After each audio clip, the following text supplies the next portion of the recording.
Hello. Hi guys. Hi guys, it is the 4th of July and it is day 106 of our lockdown blog.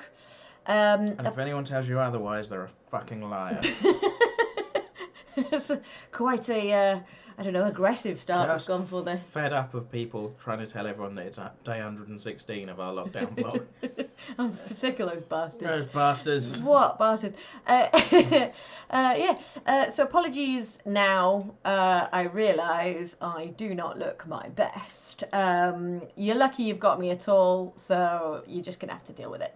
I got no face on. I have had a bath and I have sort of bathed and things today, but today has been a bad day for me in terms of mental health. I have been a fucking mess. That's the best way I can put it today. No specific personal things have triggered this. I just woke up a little bit on edge, leaned as I normally do for my phone just to sort of see what's going on in the world, and just everything immediately was making me very much like, oh God, oh dear, that's not a good idea, oh dear, oh no, oh, and it's everywhere. And then, so yeah, basically I think the trigger for me today was stuff coming out of England already, with the pubs having been opened today from 6 a.m. 6 a.m. And of course, many pubs have gone, right, we've been closed for 3 months, let's open at 6 a.m. so that everybody can come and get drunk from 6 a.m. Now, how bad an alcohol problem do you need to have to go, I haven't been able to go to the pub in 3 months, so I'm going to get up early to Set an go alarm. to the pub. So yeah, that does not bode well, does it really? So the pubs are open. They're allowed to go indoors in pubs in England. There are sort of maximum capacities and all of that jazz in place. You can't stand at the bar. It has to be table service, all of that jazz. But a whole day of idiots drinking is going to lead to trouble. Well, they're supposed to maintain social distance. Yeah. And they are supposed to be sensible. And I imagine the booze will help. Oh, yeah, of course. Because that's why you drink booze, isn't it? Yeah, because it makes you more sensible. And it just... I was sort of seeing these stories, and I was already quite dubious and on the back foot about sort of how I felt about pubs opening anyway, because I kind of feel like they should be one of the last things to open, really. Like, I love, like, you know me, guys. I love a drink. I love a night in the pub.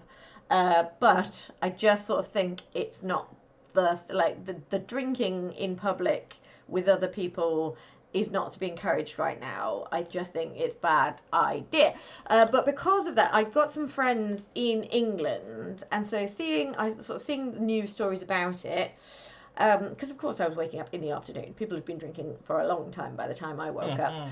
And somebody I know just in a group chat lives in England and had plans to go to the pub, and just like made the throwaway and probably joking comment of, yeah, he's heading there now to get wasted. But I just thought, you're quite a sort of sensible, you've got your head together, you're quite a bright person, and you saying that basically fills me with absolute dread for what the vast majority of people are probably going to be doing.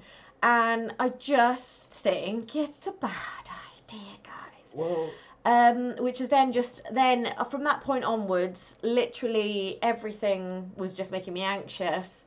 And then little things that should be nice things at the moment, like I've got like a wedding planning app on my phone now, and also I'm in a few like Facebook groups for this cool bridal magazine called Rock and Roll Bride, and like loads of people then just posting in there about their weddings having been postponed or cancelled, or what they're going to do and how they're changing their plans. And it was just like, oh yeah, can't plan for anything nice either. And it's just, I just spiraled from the moment I opened my fucking eyes today.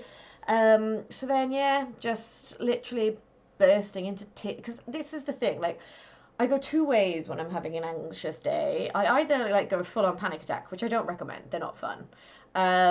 Or I just get really tearful, and today was tearful. I just really just felt really uh, just weak and stupid and annoyed with myself for feeling weak and stupid, and ultimately it all boils down to just the absolutely gargantuan scale of uncertainty that we're dealing with right now, which, like I've said before, it's kind of everything at the moment is like a roller coaster, and like some days you're handling it and some days it's just water off duck's back, and then other days you're just really feeling the weight of it, and today I am feeling it. So today's been a write-off for me. Couldn't really even sort of do mindless things. Like I tried to sort of sit with my colouring book because that's usually a good tactic, but like my hands are a bit shaky. Couldn't even do colouring in. So I had like soak at the bath. Went to bed for a bit. Thankfully this evening though, I think after a sleep always makes things better. Like that's the depression talking. But after a nap, we came downstairs and watched Frozen 2. And that was just the bit of sort of wholesome and really beautiful and lovely and pretty and nice that I think I needed. Because actually I feel better able to people now. So That's good. Well, earlier on in the day, I'd asked you, "Oh, do you fancy putting something on the telly?" And you'd been a bit like, "Do you know what? I just don't have the concentration I can't concentrate for on it." anything. Which is absolutely fair enough. But then when we sat down to watch Frozen 2, I was quite excited for it. Yeah. And yet it turns out I at Did this not point have the did not have the concentration. concentration for it, and I couldn't tell you why. At some point I've just fried my brain, Yeah. and I was just watching it and going like, "Oh, when did that character come back?" And "Oh, how did that happen?" And I'm not blaming the movie. It is clearly me that's wrong because this is family entertainment. I followed it, and I'm not on my best. Yeah, today. it's not Inception, is it? But my mind was just drifting, and then I couldn't even tell you what I was thinking about. It was drifting back, and I'm just all a bit all over the place. We're just enjoying the pretty colours. I think, I'm just, I think I need a good night's sleep. I think maybe we're both a bit burned out. I feel a bit burned out. It's been a long week in some ways.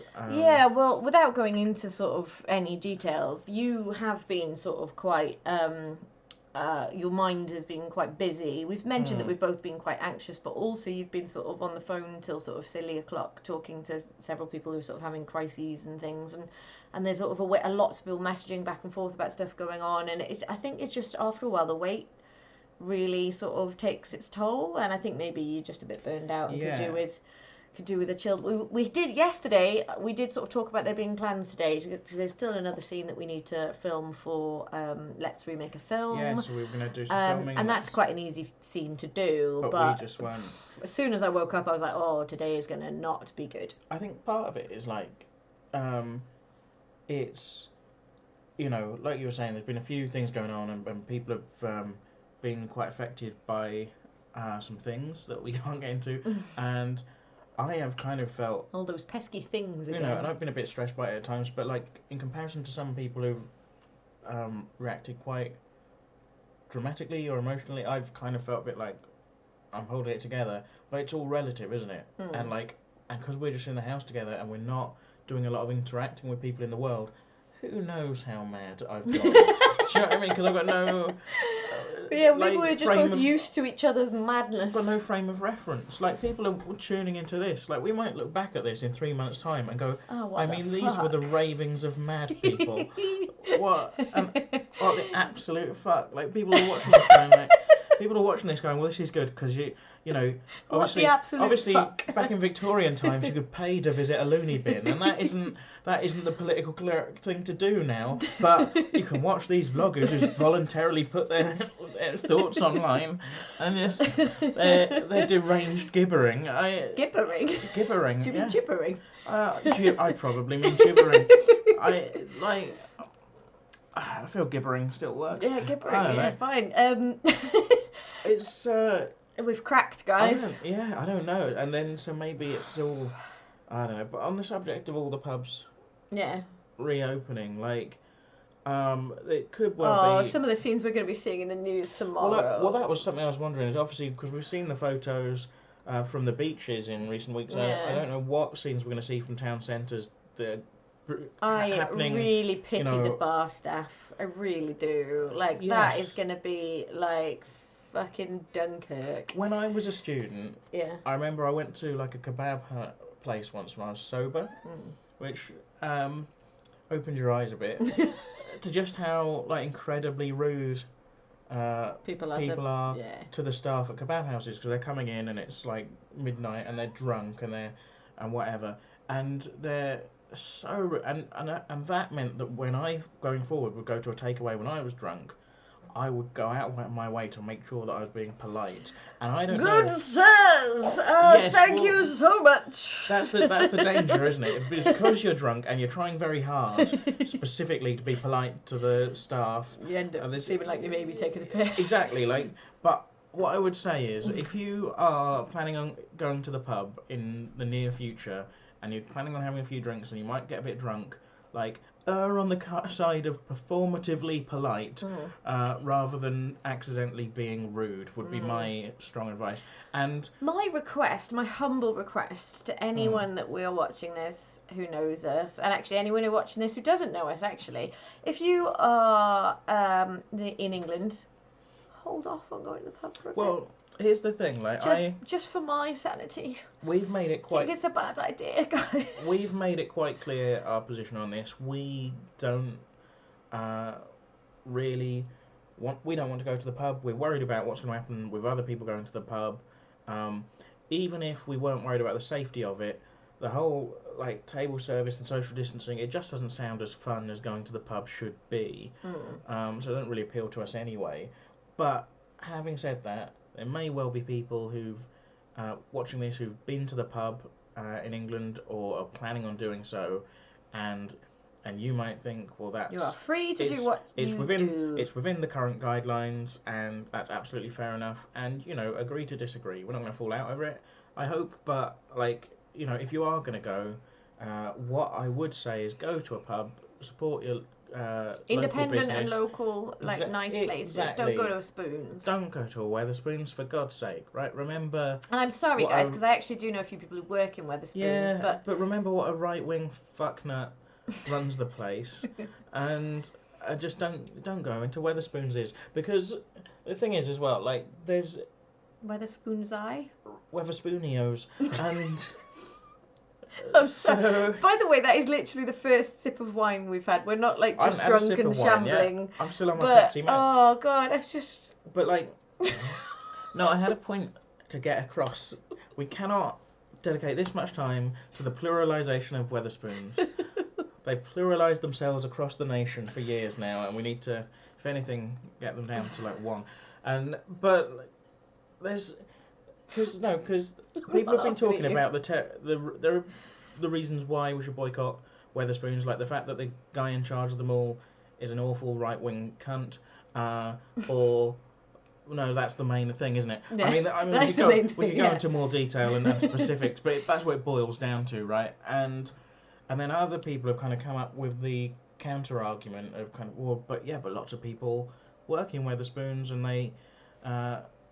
We need to go to Wetherspoons and support them so they have their jobs. Lots of businesses need support right now, so yes, wherever you're choosing to go is kind of a political decision, and there will be better ethics places that you could support that will be struggling more than Wetherspoons are right now. They've got a big pot that they can dip into, whereas your little independent local does not. And you can only drink at so many places, right? So you might as well support your little local venue ahead of a Wetherspoons. You've got to make some sort of choice. So that seems like a good rationale on which to make that choice as to which pub to go to. Also, I was thinking about, in the 80s, they had apartheid in South Africa. Yeah.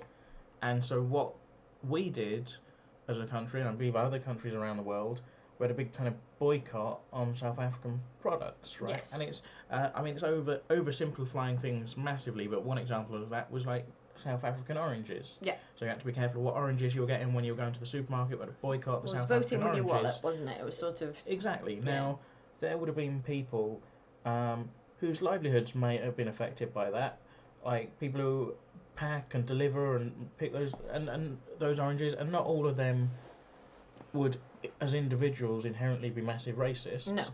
But we still had to boycott the oranges. We couldn't go, but it's going to affect people, because there was a wider, bigger issue at stake.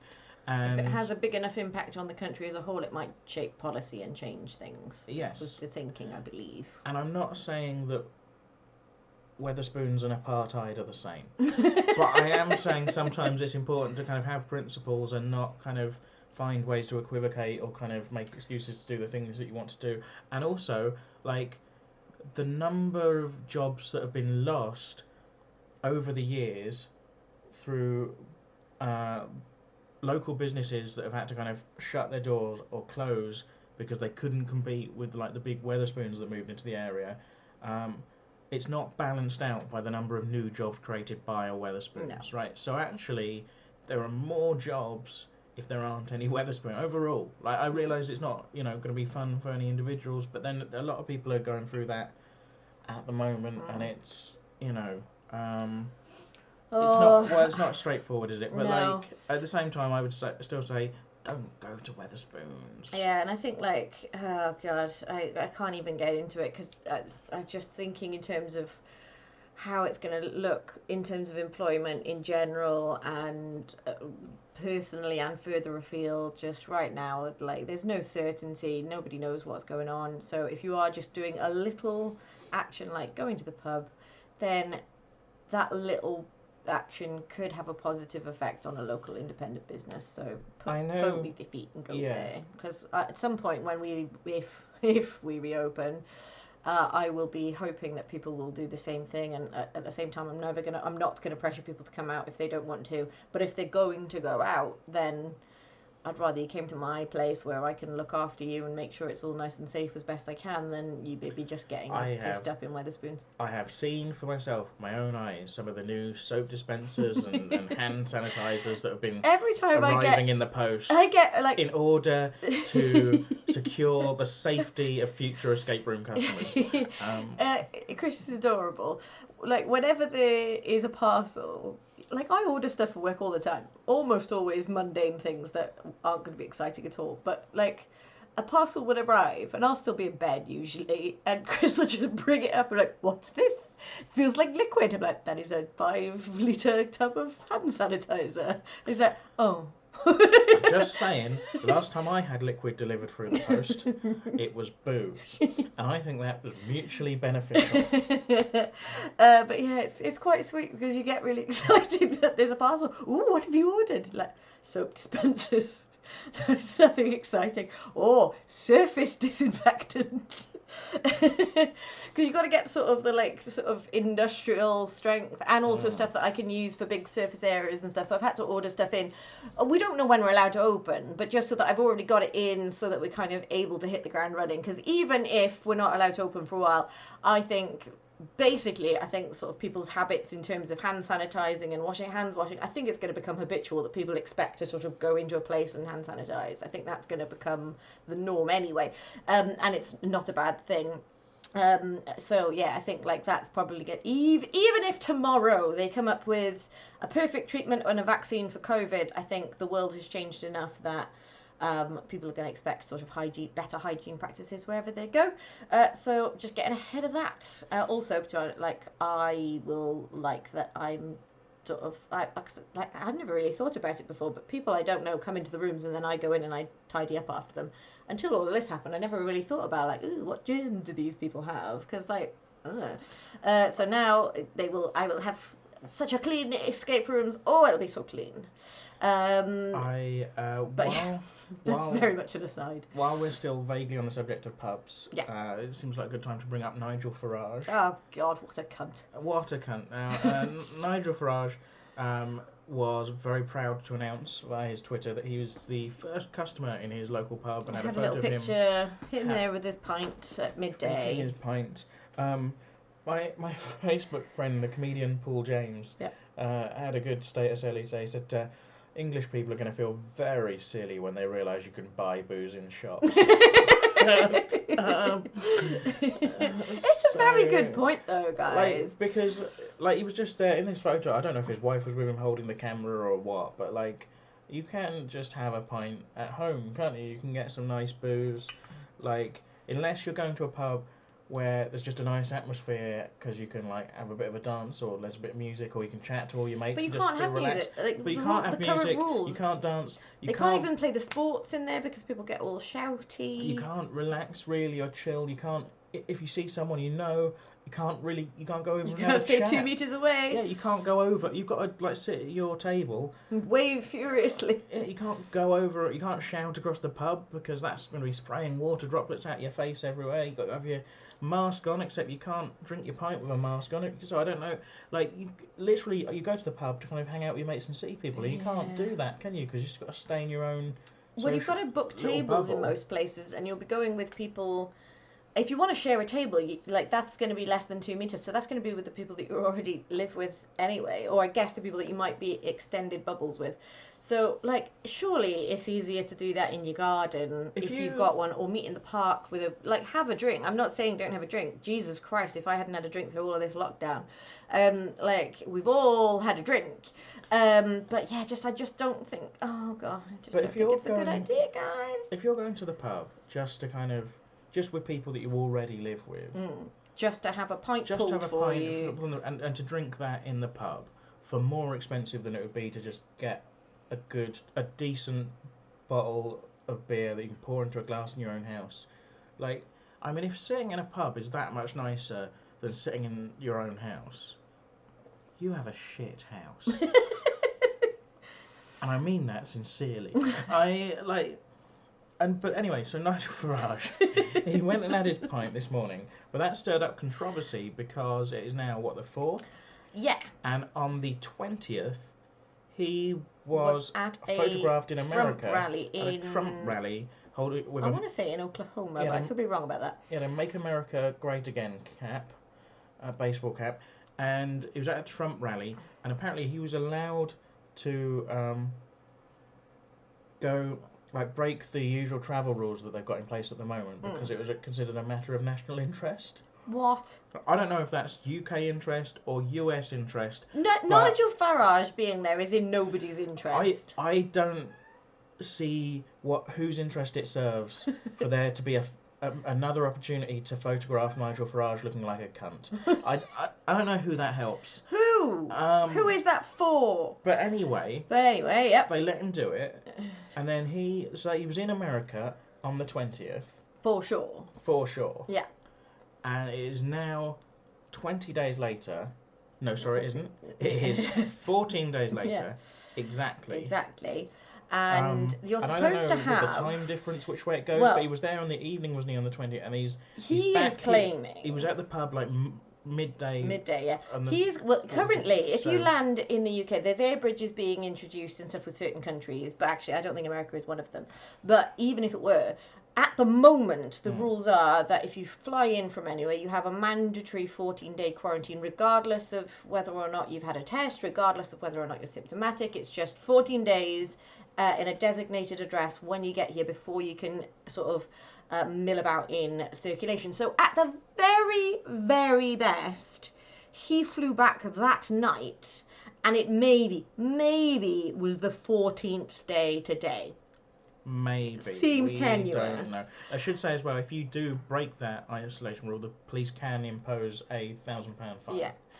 Which Nigel Farage could afford because he's rich. But and so we care. don't know. But it doesn't set a good example. He's claimed he was there on the 20th and he's flown back that day. He also claims he's had a COVID test since returning and it was negative, so he thinks it's fine. But actually, the health department say you still have to isolate because you might be asymptomatic or you might have a false negative test. Yeah. So the test that he's had is by the by. Frankly, it's still against the law. He might make him feel safer, put his mind at rest, but the law is the law. And again, it just doesn't set a good example, does it? It just sort of suggests that the most important thing, if you're best of British, is to be seen in your local pub, which that's not the best thing for British right now. But anyway, that's by the by. Nigel Farage. Also, he's been very vocal since being called out of saying, "Oh my God, this is so stupid. What a waste of police time. Good God, haven't they got anything better to do?" All of that stuff. And it's like, well, You've got a public Haven't they anything better to do than enforce the laws I've broken? Yeah. But it's just this level of entitlement and level of rules don't apply to me, and it's just we've seen enough of that. One of the people who has called him out and sent a letter to both Home Secretary Priti Patel and the Kent Police is the current leader of the Lib Dems. Now, I looked up his name. I've already forgotten what it was as well. I can't remember his name. I'm not going to say it because if I tell you the name of the leader of the Liberal Democrats, that might push out something useful. Right? So let's not pretend like we need to know the name of the leader of the Liberal Democrats. Probably for similar reasons. Exactly. Let's not pretend that is a thing that any of us needs to know. But what we do need to know is that he complained to the police. He was then attacked by one of Nigel Farage's Brexit Party colleagues. He called him a sad little man on Twitter and things. But it's if Nigel Farage has broken the law, and we need to find out the timeline and get him back, but it's setting a bad example. It certainly seems like he might have done. It's not setting a good example for everyone else, and also the law's the law. Whether or not it's a good example, even if no one found out, it's still the law, right? Yeah. So it'd be interesting to see what happens with that, and if he can kind of prove exactly when he did get home. Obviously, if it does turn out he's broken the law, I mean, when, for example, Dominic Cummings decided that he was above the rules, a lot of people called for Dominic Cummings to be sacked from his job. But what does Nigel Farage do? That's the point I was going to make. Right? I would make similar calls for Nigel Farage, but the thing is, he's already left his job at LBC in what seemed like a bit of a jump before you pushed scenario.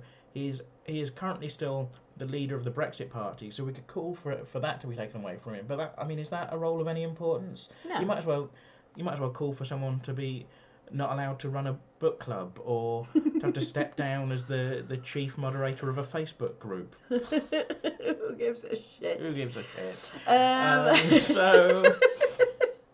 Sorry, I think I'm genuinely a little bit hysterical. Because, it's not funny. None of this is funny. But, it's laugh or cry right now. I've lost my shit. This is it. I'm trying to go fully in Hislop on it. Yeah, well, I tell you what, it is what it is. And there are going to be, not for Nigel Farage, not for any of these fuckers, but for real normal people, there are going to be real repercussions and consequences to the way we behave over the coming weeks. And we can't worry about consequences of people's actions that are beyond our control. So the only thing we can do is sort of look after our little bubble. The trouble with that is sort of things like even we were planning to do and things that sort of seemed safe to do now feel less safe. Just for example, we're meant to be going to this cottage in Dorset this week.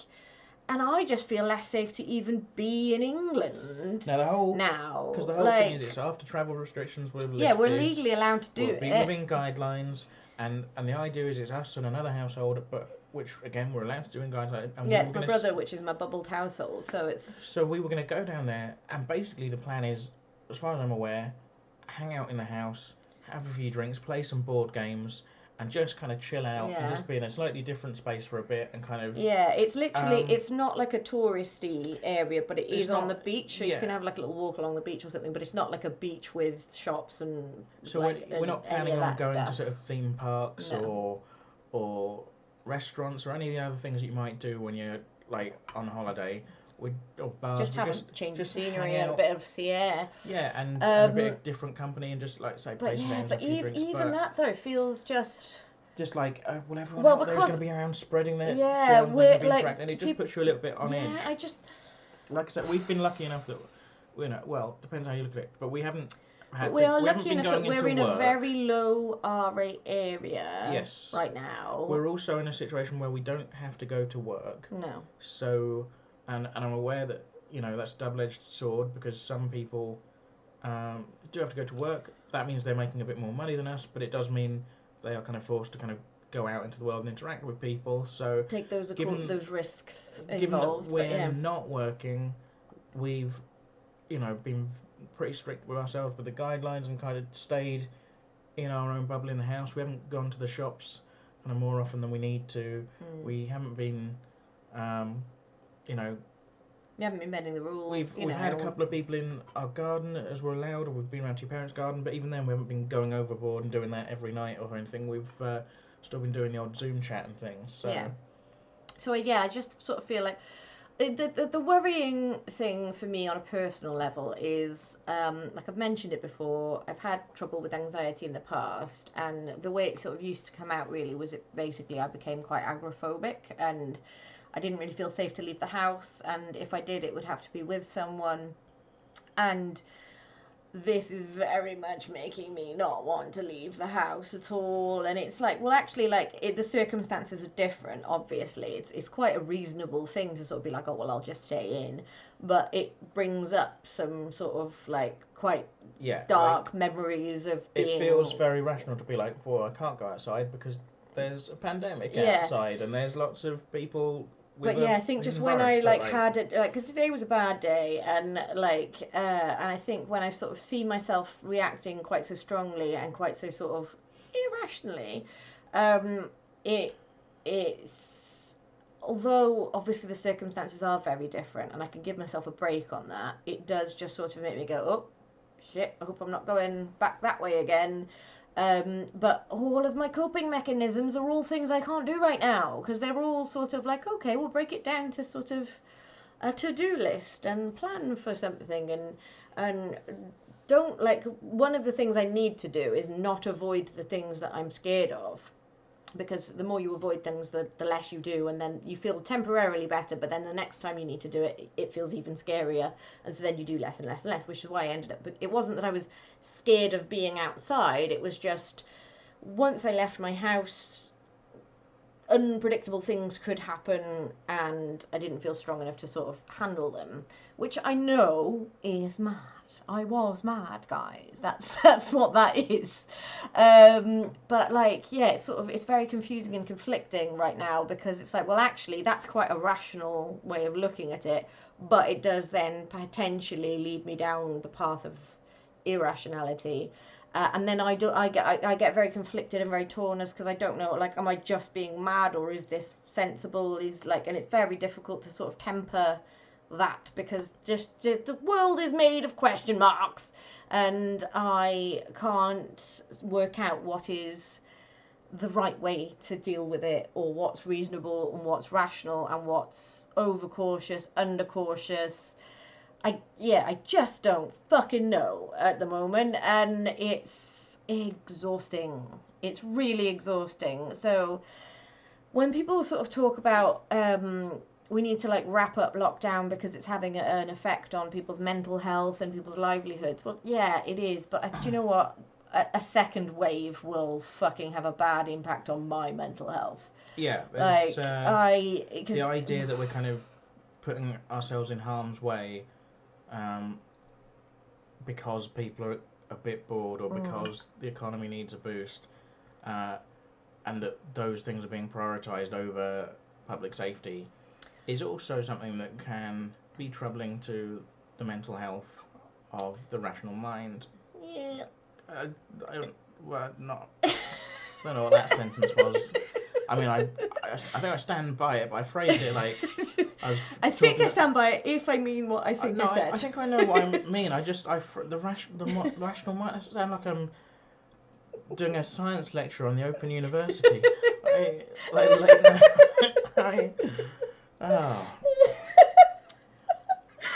lost my shit. That's good. I feel like that's brightened things up a bit. Look at that. Look at that. That's how happy you should be watching this. That's the barometer. If you're not enjoying it this much, you're watching it wrong. Don't watch it the way I'm watching it, guys. I don't recommend it, man. I'm losing my mind. So, bit of positivity. Yes. Yesterday, we did this vlog and we said, after we've vlogged, we're going to watch Hamilton. Oh, yeah. And we did that watch was Hamilton. Fucking awesome. Highly recommend it, guys. It really was. It's really hard to summarise. Because, it's sort of a historical drama, really, but it's all done in a musical, but it's done very much in a sort of very modern kind of hip-hop kind of vibe, which sounds on paper like it's going to be really naff. It sounds like something like, I think you said, like your trendy drama teacher might suggest, and you just be like, oh God. Hey, I've today's history lesson, guys. I'm going to do a rap for you, and you just cringe yourself inside out. And I think it could very easily have been awful, even if it just like slightly missed the mark. It would have just been cringe, but it is so good. It is so done so well. And like literally, like I've seen a lot of musical theatre. I've seen a fucking lot of it. Some of it phenomenal, some of it shit. And got paid to promote some of the shit as well as some of the good stuff. And I've seen some amazing stuff. I would say, in terms of the cast and the quality, it was phenomenally high quality. Like there is not one weak link in there, and even by a weak link, there's no one that's just good. Everyone in it puts in a fucking phenomenal performance, including the chorus, who are just sort of singing and dancing parts, who don't have any sort of character lines or stuff. They're just sort of filling the space. Just every single thing about it was pretty flawless. Also, the guy who starred in it, that we recognised as kind of like a bit part actor from television. My main thing I recognised him from is his Alvy, which is House's sort of roommate slash fellow resident in the series where he's in an asylum. He was brilliant in that, but yeah, like a supporting cast type. Yeah, and so he plays Alexander Hamilton. But he stars in it, but also didn't realise till afterwards. I think he bloody wrote it. Yeah, is it Lin-Manuel Miranda? Is yes. That he's wrote the music. Wrote it. He made it. He composed it. Dennis Waterman for our times. Wrote the theme tune. Starred in it. And I should mention, because I mentioned a couple of times, like that feels like a moment where they put a mild word over something that was clearly swearing. Yes, that apparently there's some motherfuckers in the actual show, but it's because it's on Disney Plus, it's been brought down to a PG-13. So there's a few shits and 2 fucks. But they had to obviously make the language milder, but it's like it wasn't in a way that like was jarring or no. What it really impressed me. I'm not the biggest hip hop fan. Look at us, come on.